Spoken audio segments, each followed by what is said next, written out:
Hey guys, welcome to the No Bro Approach, where I help you to cut through all things training and nutrition related and leave out the bro science. Today I'll be covering the effects of German volume training on muscular hypertrophy. To help, I'll be reviewing the article by Daniel A. Hackett, which was completed in 2017. So in the article, they start out by talking about all the other meta-analysis studies that were completed around this subject. The first one they talk about is a meta-analysis by Krieger and colleagues, where they compared 2 to 3 sets versus a single set for muscular hypertrophy, and they showed a 20% increase in muscular hypertrophy with the 2 to 3 sets group versus a single set.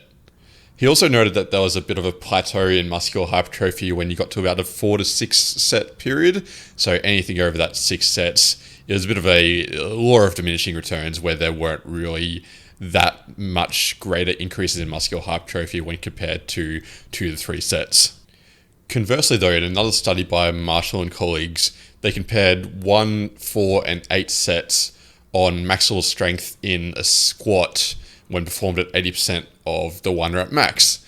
And they found that it was only in the 8 set group that there was actually a significant increase in maximal strength when compared to the single set group.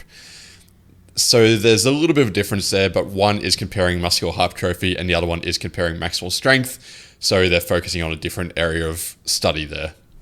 All right, so moving on to German volume training, or GVT itself.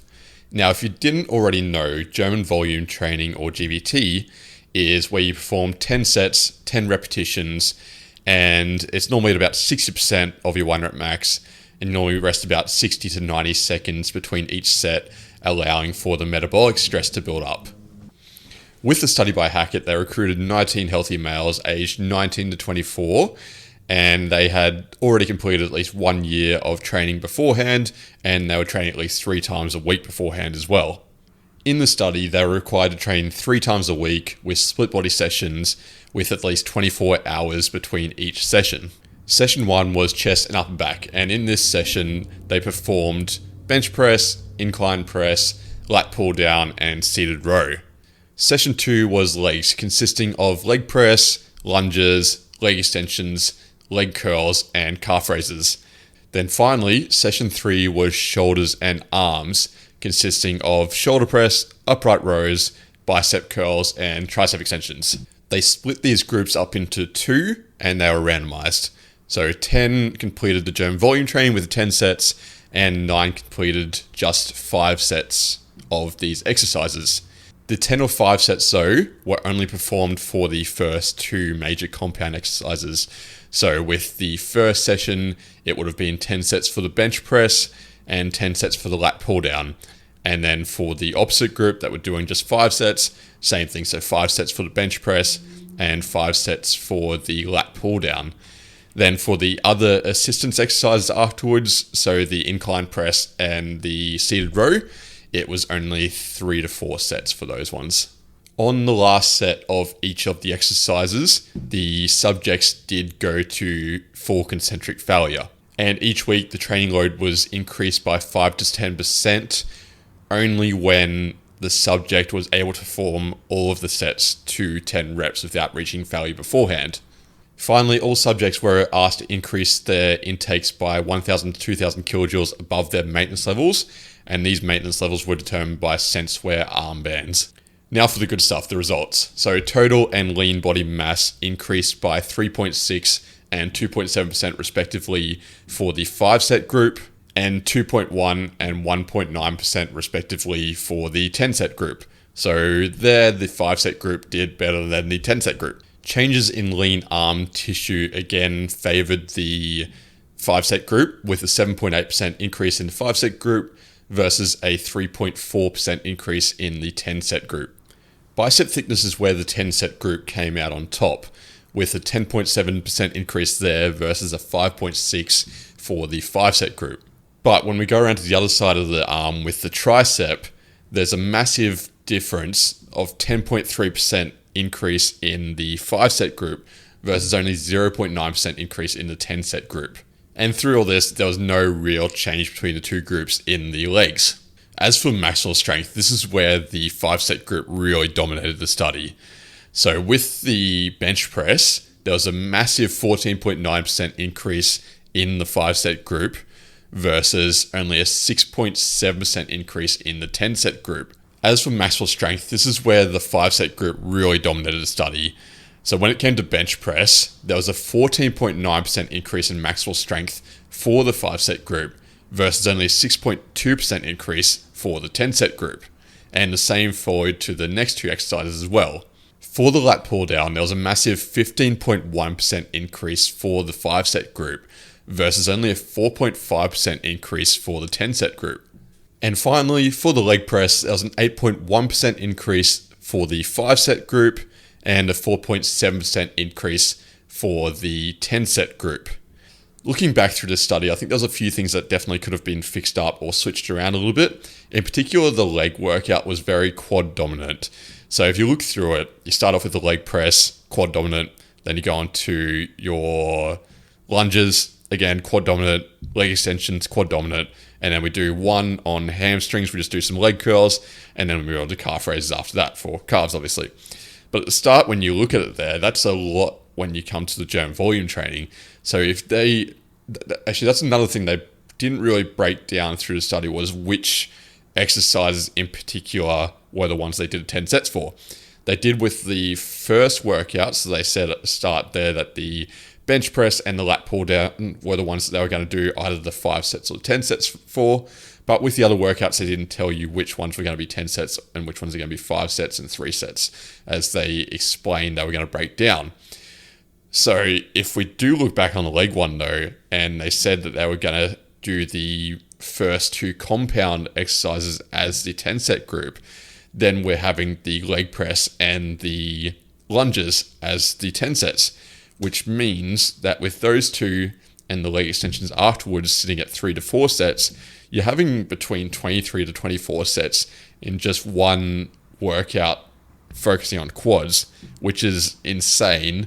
And you'd be so wrecked by the end of it. And no wonder their strength wouldn't have increased through there or had any noticeable increase in muscle mass, because they probably would have just had so much breakdown through there, wouldn't have time to recover.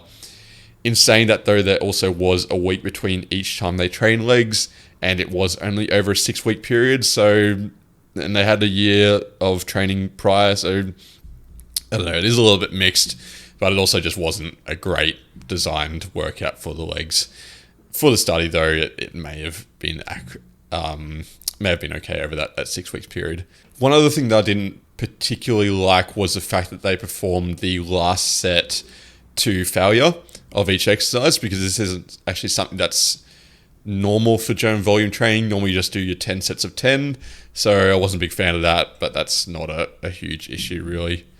The one thing that I did like though is that they actually tried to fit the nutrition to each of the subjects.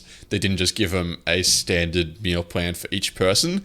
They looked at what their maintenance levels were, not in the most accurate way, but they did have some form of measurement to figure out what their maintenance levels were.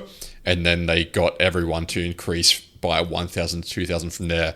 And from looking through the study, they actually increased everyone's by about the same amount. So it wasn't as if some people were on 1,000 increase and some were on 2,000, which would have definitely given the 2,000 an advantage. But it looked like they'd matched the nutrition quite well, which is something you don't really see in these studies too much. The result of the maximal strength was pretty expected, because when you get to 10 sets, there's 2 things you have to worry about here. The fact that you're starting to fatigue over each set, so you're not going to be as strong on the first set as you were on the 10th set unless you're resting for about 3 to 5 minutes plus. And even then, by 10 sets, you're going to be pretty buggered by the end. And the other issue with doing so many sets as well is that you're going to have to dial down the actual starting weight. Because as I said there, you're not going to be able to, let's say you start off 100 kilos on the first set. You're most likely, if you're really pushing hard and you're at a higher intensity level, you're not going to be able to do that 100 kilos again by the 10th set. So they would have had to dial that down to, I think it was about 60% they said they dialed that down to. So there is a little bit of an issue with the German volume training and maximal strength. It's probably not the best one for maximal strength. And just looking through this whole study in general, it shows that German volume training probably isn't the best approach to take. And I've always taken this idea as well behind it. I'm not a big fan of German volume training because I believe you're better off splitting up those sets between a few different exercises, and that's for the reasons I said there before, because you're starting fatigue if you're doing the same exercise over and over again for 10 sets. And the other reason is you want to kind of change up the angles that you're working for each muscle, because if you're just doing bench press, you're working through that exact same range of motion for 10 sets. Whereas if you split it up a little bit differently, maybe you do 4 sets on bench press and then you go 4 sets on, even if you went to incline press like they did, that's again mixing it up a little bit, so that's good. And then if you wanted to, let's just say maybe do 3 or 4 sets at the end of a decline press. That way you're still getting the different angles on the chest, and you'd kind of want some flies in there as well. So it's just good to have that little bit of a different angle. It's not a huge factor, but it does over time, doing those different exercises does accumulate to a big difference over a long period of time. So overall, looking at less sets, more exercises being a lot better than German volume training.